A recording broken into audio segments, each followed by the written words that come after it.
I decided to leave my job in banking. That decision took me about a year. It took me quite long to really take action. There's a price for making any kind of choice.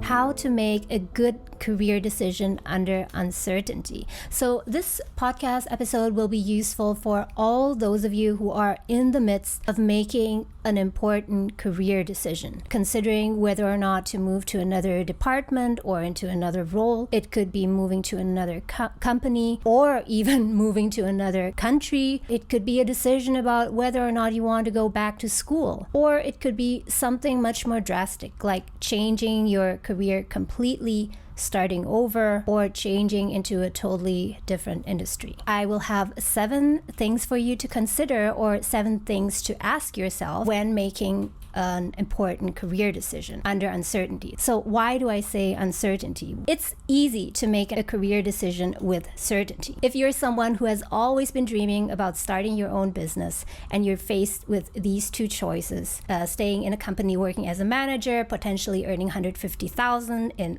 per year in 5 years from now, versus option B, where you start your business in the beginning earning nothing, but after 5 years definitely earning $2 million per year, then it would be an easy choice. You would likely be going for B, because you know that while you would be suffering in the beginning, in the early stages of building your business, you know that after 5 years, you would definitely earn $5 million.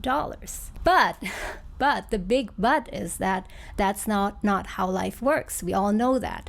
There is no such thing as certainty, except for death and taxes, right? How do you make a decision with such amount of uncertainty? And usually what people do, and what I also do all the time, is do a brain dump where I list down the pros and cons and the risks and the opportunities. This is a very good and useful thing to do, and I do this with all my decisions. You lay everything out on 1 page, and by doing that, there will be a smaller possibility that you miss out any aspect of your decision that might be important.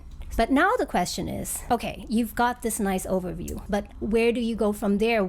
How do you decide next? Now let's get into the 7 things, like where do we go from here? So how do I make my decision? The first one is you need to compare a series of decisions instead of making a static A versus B choice. Many people, when they make a decision, contrast A versus B, and they take a static approach. But the reality is that in life, there is no such thing as a static option. Rather, the decision that you make, A versus B, is a decision between 2 possible series of decisions. If you decide to stay in your company and earn that $50,000, you stay employed basically. The option, the possible outcomes is not just whether you earn $150,000 in future or not, but during these 5 years, there will be a multitude of other decisions that you can make. Let's say that now you're earning $50,000 and your plan is that you want to become promoted next year, so you'll earn $80,000 and then $120,000 and so on. But then next year, it turns out that you don't get that promotion. You somehow hit a roadblock and things didn't turn out the way that you wanted them to be. So doesn't mean that it's a complete failure, because there would be other options, right? So if that doesn't work out, that promotion, there are other possibilities. You can still decide to move to a similar role but in another company and negotiate a better salary for you over there. Same thing with the option of starting a business. It's not a one-time decision. Once you start that business, even if you fail after, let's say, 1 year, let's just say you invested your money or investors' money and you completely run out of cash, no one buys your product and you fail, it's not the end of the story, because from there you can choose to either continue the business, you get an infusion of fresh money, fresh funds, or you choose to take another path, you start working on another product or another service. So there are a lot of things that you can do. Or you could even decide, if the business doesn't work out, maybe you could go back and work at a company again. There's always this plan B. And I know people are not fond of having plan B, right? You want to go all the way. You need to ask yourself, for each of these options, what are actually the series of possible decisions in the next 5 years?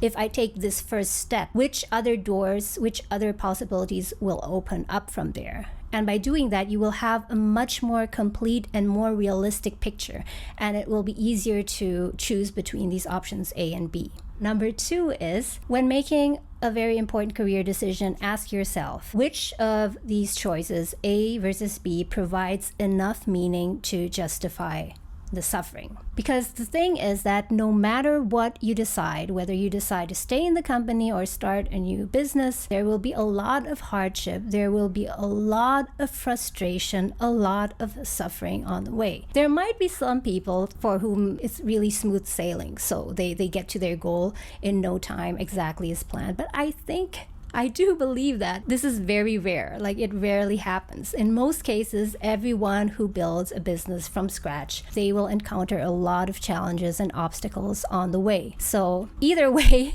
no matter which option you choose, you're kind of screwed, right? No, not really.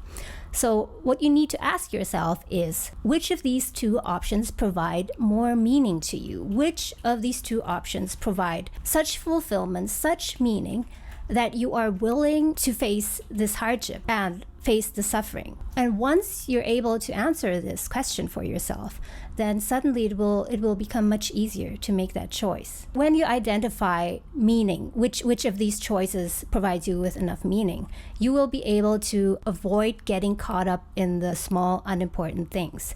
Because if you do this pro and contra thing, there's no weightage assigned to them. Like, 1 plus could, for example, be when you stay working at a company, there is a career path, a career ladder that you can climb. And then on the other hand, there's like a perk of getting free food at the office. But obviously these 2 things do not have the same importance. They do not have the same weight, right? But it's difficult to see at a glance if you do not assign a priority to each of these aspects.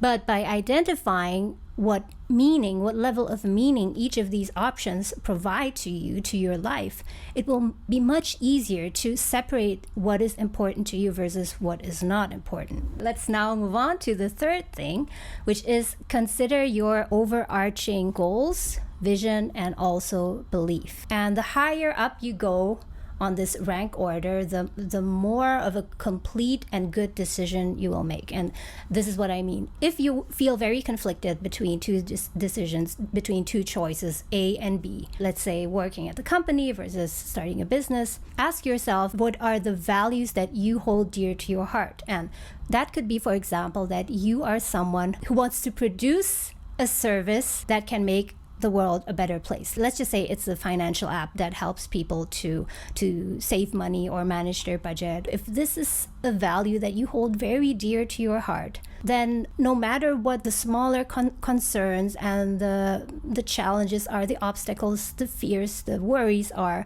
you will always go for this option B. Because what orients you is not the short-term difficulties, but what orients you is your higher belief. So if you have this higher belief system, then it will be much easier to make a decision. Because otherwise, if you do not have this very clear in your mind, you will be kind of behaving opportunistically between these 2 options. You will always be going back and forth between A and B, because you're thinking, okay, A is kind of nice because of this and this, but then again, B, this is kind of fun, but A might be challenging as well. It might provide me the opportunity to learn more skills, but on the other hand, B, and so on, so on, and so on. And in that kind of situation, you have to bring it to a higher judge in a way. And this higher judge is your value system.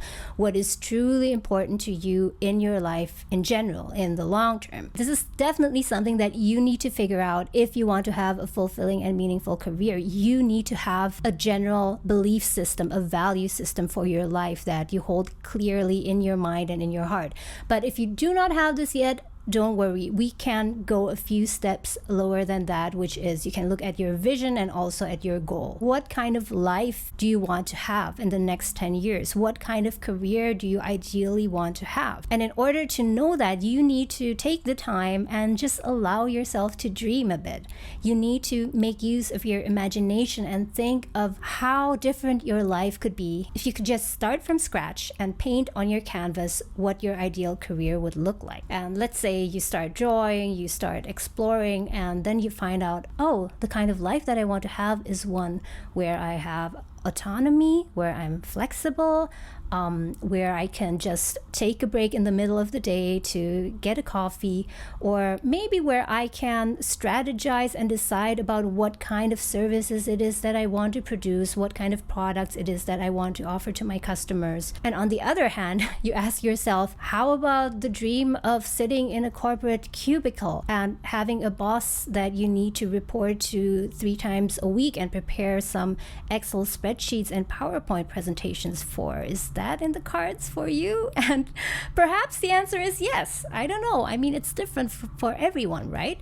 But if the answer is no, like if you drew your ideal picture and you don't see it there, but what you see is your future as a self-employed business owner, then the decision will be very easy. Of course, you go for that. And if you combine it with the aspect that I shared with you earlier about which one provides enough meaning, then ask yourself, if having a business, being able to make decisions about what you want to produce is something that provides you meaning, then you will have such a strong decision, and it's like almost like a no-brainer. So let's go on to number 4. Ask yourself about the worst case scenario. Would you be able to deal with the worst case scenario? So let's say, for example, that you're conflicted between staying in your job versus starting a business. You really, really want to start a business, but you still have all these fears and doubts and these horror scenarios in your head. What if it goes wrong? What if I go bankrupt? And so on. So just take a moment and ask yourself, what would the worst case scenario be of starting this business? And if your business would completely fail, would you be able to deal with that situation or not? If the answer is no, I cannot deal with it, I do not want to deal with it if it fails, then you can't do it. You cannot go for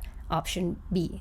Just stick to A then. But first of all, you need to first define what the worst case scenario would look like. And in most cases, the worst case scenario is not as bad as you think. So, of course, it depends on your circumstances. It depends on your financial situation. It depends on what's going on in your life with your family and your health also, right? But let's just say, for example, that you're in good health and you have some emergency savings. Let's say you have even just $20,000 or $30,000 in emergency savings, and you have a retirement account with some money in there. And now you decide to leave your job, which pays you $50,000 or even $100,000 to go and start that new business. And let's just say that you're going to develop this app that I talked about earlier, this app that helps people to manage their finances. You hire people and you get some investors on board. Let's say that you get a seed fund of $500,000. So not the whole amount of money that you will need to develop that app to the end, but it's really just some seed fund to get you going in the beginning.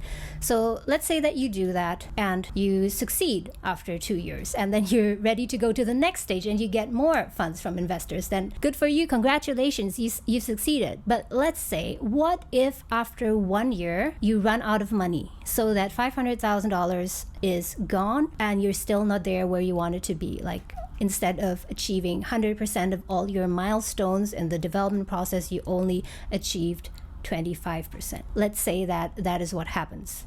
And now think, will you be able to accept that worst case scenario or not? And it is likely to be the worst case scenario, because it shouldn't go lower than that. I mean, you could say that it could be worse, which is you achieved nothing at all, like zero. But I don't think so. I think that anyone who has the guts, the courage, and the will to start a business, they will achieve something. I mean, even if you don't achieve what you set out to achieve, you will achieve some learning, or you will have developed some part of that app, even though you didn't finish it. So ask yourself, will you be able to deal with that worst case scenario? And in most cases, I think that people would say yes. I mean, it's not ideal. I don't want it to happen. But in the 30% or 40% chance that that does happen, that's a risk that I am willing to take. And even if that happens, I will not be devastated and my life will not be over, because from there are still many other options. There are still many other paths that I could take. And here I want to remind you about point number 1 that we talked about earlier, which is don't compare 2 static options, but compare 2 series options or series of decisions. So even if your plan of making this app failed after 1 year, from there there will be other opportunities. The next one is ask yourself about the question of regret. Out of these options, A versus B, which one would you regret not pursuing? And it's always very good to set a time frame for this kind of thinking, because the longer the time frame is, the better your answer will be. Try and think about 10 years or even 20 years from now, or you could even go as far as imagine if you're in your 80s or 90s and you look back on your life, which of these two options would you regret not pursuing? Would you ever regret not pursuing option A, which is staying in the company, earning $50,000 with the chance of earning $150,000 plus bonuses, other benefits, and so on? Would you ever regret that decision? Or would you regret not having made the other decision, not going for option B, which is starting your own business? Which one would you regret more? And if you say that you would regret not having started a business when you were in your 30s or 40s, if you think that you would regret that decision like 10 times more than not going for option A, then there you have your answer. It's very, very clear. So let's go on to number 6. When you're making an important career decision under uncertainty, what you should also ask yourself is, what are actually your true intentions for each of the choices, A versus B? And it might not be that obvious. For option A, for example, you're working at this company, you're a manager right now. Let's say you're in accounting and you think that in a few years you can become VP of finance or maybe even CFO. And you think that your intention is, your motivation is, you want to be very skilled in finances and you want to be an expert in that niche. Let's say that you are a CFO in, I don't know, in the oil industry or so, and you want to become like a leader, a thought leader, or an expert in that niche. And on the other hand, you want to build this business and you think that your intention is that you want to make a product that will improve people's lives. And that rings kind of true to me. That is an intention that sounds very genuine. So let's go back to option A. So ask yourself, is your true intention really that you want to be an expert in that field because you're so interested in it and you're passionate about it and it provides so much meaning to you? Or is there another underlying intention that even you yourself are not really aware of? For example, that you actually really enjoy the prestige and the status that comes from possibly being VP of finance or CFO at a company. Because let's just admit it, when you have a high position at a company, people do look up to you. People do admire you for being in that position because, of course, it sends a signal that you're very capable and you're very skilled and you're obviously also very high earning, right? And I have nothing against that at all. But what's important, what's really crucial here is that you have to be honest to yourself what your true intentions are of pursuing A versus B. Because if you are not clear about your intentions, then you're really just fooling yourself. If you make that choice A based on a false assumptions or false intentions, then after 5 years or 10 years, you'll just be unhappy and you're not going to go anywhere. I mean, you're going to have a lot of money, perhaps you're going to have that title, that position, but you're not going to feel fulfilled. I mean, in the end, it can just feel empty and hollow. And here I want to share with you one career decision that I myself made pretty recently. It was just a few months ago. So many of you might know that I'm currently in Canada, and I, as well as my husband, we decided to go back to school,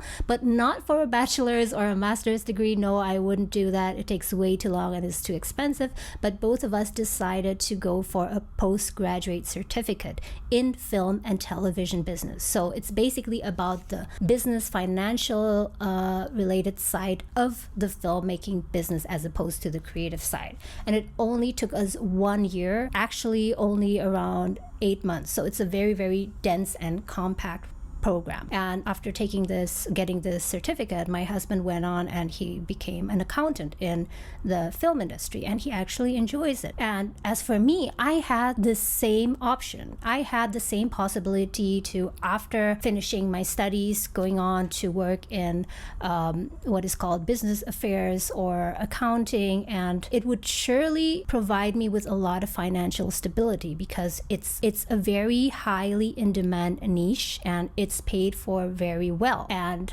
I've even done a short internship in accounting at a film company, which I, here it comes, did not really enjoy. But why was it still a dilemma for me? The reason why it was still a dilemma for me whether or not to go and pursue that career path was because of the financial stability aspect, or what we at least think is financial security, because at least for the coming few months or years, I would have a steady and pretty fat paycheck. But at the same time, if I did that, it would definitely reduce the amount of time I would have to work on my Multiple Careers main channel, and I have another channel living in Canada, as well as this podcast and all the other things that I really, really want to pursue. So like I said, there's a price for everything, right? There's a price for making any kind of choice. So I ask myself, why am I even considering this? I mean, even just for the money. Is the money my actual goal, or do I have any other intention behind it? So I kept digging and reminded myself I have to be honest to myself. And the answer was, actually, one of my intentions that I had was, which I'm not very proud of, is if I work for a company as an accountant, or perhaps later even as VP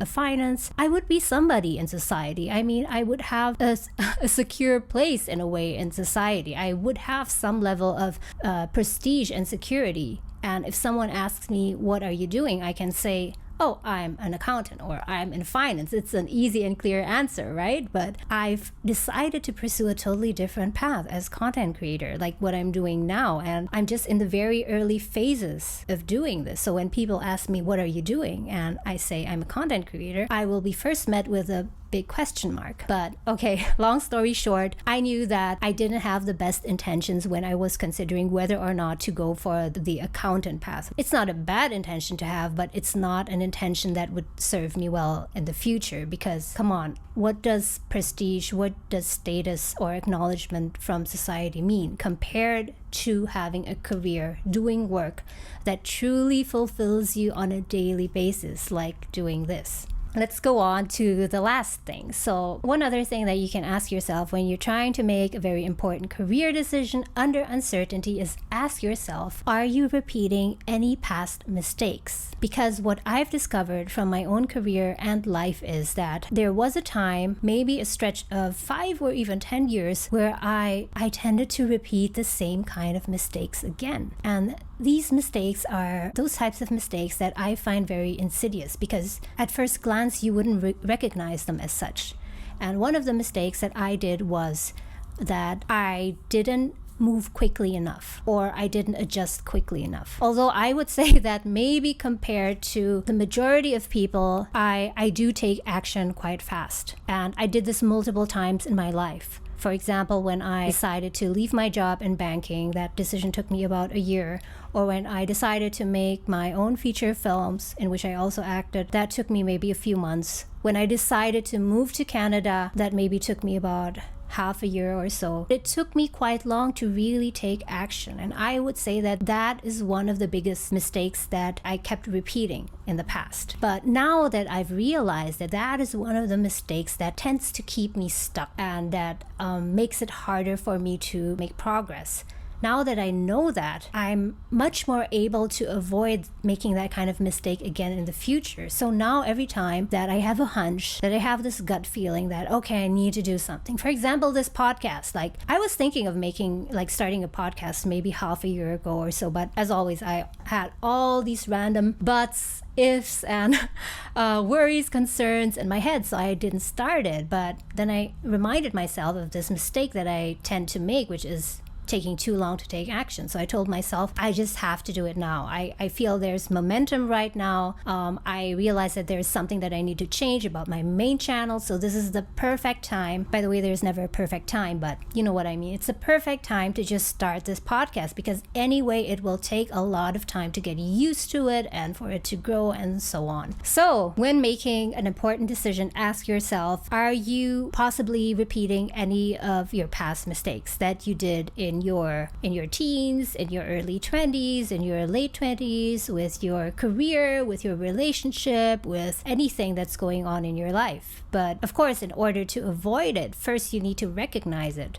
And that is why I would highly advise you to every year do a review of the past year, of all the things, the highs and lows that you've experienced in that year. And also take some time to identify your mistakes. It's not in the spirit of putting yourself down or criticizing yourself. And you should also be careful not to be too perfectionistic about it. Keep it brief and simple, but try to identify a few mistakes that you've done, and do this every year. And after a few years, you can go back and see, am I actually making the same mistakes again and again or not? And if you see that you are, then you can likely avoid those in the future. Yeah, so those were the 7 things. Compare a series of decisions A versus B versus 2 static decisions. The second thing is ask yourself, which of these decisions provides enough meaning and fulfillment to you in order to justify the suffering that comes with it? Number 3 is, when you're facing a dilemma, a conflict in decision making, ask yourself, what is the overarching goal? And even beyond that, what is your overarching vision? And go one step further, what is your overarching set of beliefs and values that you hold dear to your heart? And number 4 is identify the worst case scenario. What is the worst thing that could happen for the choice that you seem to favor most? What would the worst case scenario be? And ask yourself, are you willing to accept that worst case scenario? Are you willing to deal with the consequences if that worst case scenario actually kicks in? And if the answer is yes, then you have your decision. Number 5 is ask yourself the question of regret. 5 years, 10 years from now, or better even by the time you're 80 and you look back on your life, which of the decisions A versus B would you regret not pursuing? And number 6 is ask yourself, what are your true intentions for option A and option B each? Is there something that you have not been telling yourself? Make it crystal clear to yourself why you are considering option A in the first place. And if you have the right intentions for it, are the intentions that you have for that option serving you, and are they in service of a fulfilling and meaningful career or not? The last one, number 7, is ask yourself if you are repeating any past mistakes. Identify these past mistakes and see if in your current process of deciding between A and B, you seem to be repeating the same kinds of mistake, and try to avoid that. So guys, I hope that this episode was useful to you. Thanks so much for joining. Have an awesome week. All the best for your career, and I'll see you again next time.